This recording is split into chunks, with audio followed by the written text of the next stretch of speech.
राजा और रानी की अनोखी कहानी।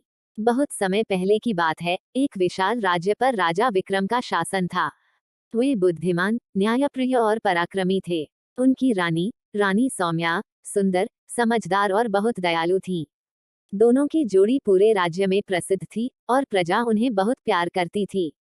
राजा का अनोखा वचन। राजा विक्रम ने अपने जीवन में एक संकल्प लिया था, मैं कभी झूठ नहीं बोलूंगा और किसी भी स्थिति में अपना वचन नहीं तोड़ूंगा। उनकी ईमानदारी की वजह से पड़ोसी राज्य भी उनका सम्मान करते थे। एक दिन राजा और रानी जंगल में शिकार पर गए।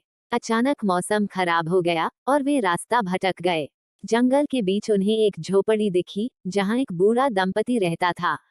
वे बहुत गरीब थे, लेकिन फिर भी उन्होंने राजा और रानी का स्वागत किया और उन्हें रात भर ठहरने की अनुमति दी।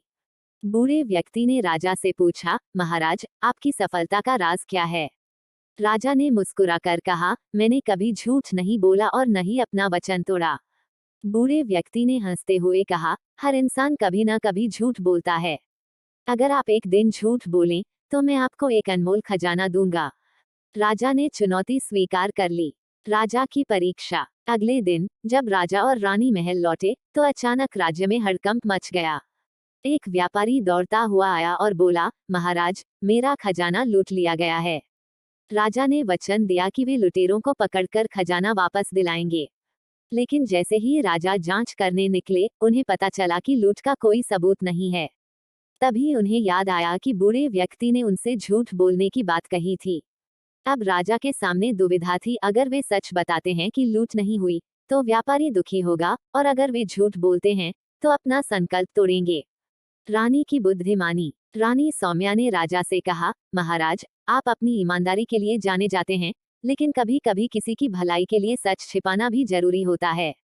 राजा ने व्यापारी से कहा, तुम चिंता मत करो, तुम्हारा खजाना सुरक्षित है। ये सुनकर व्यापारी खुश हो गया। कुछ समय बाद असली चोर पकड़ा गया और व्यापारी को खजाना वापस मिल गया।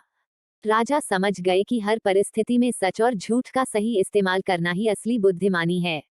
बूढ़े व्यक्ति का इनाम। जब राजा फिर से बूढ़े व्यक्ति से मिलने गए, तो वह मुस्कुराकर बोला, महाराज, आपने झूठ नहीं बोला, लेकिन बुद्धिमानी से सच को संभाला।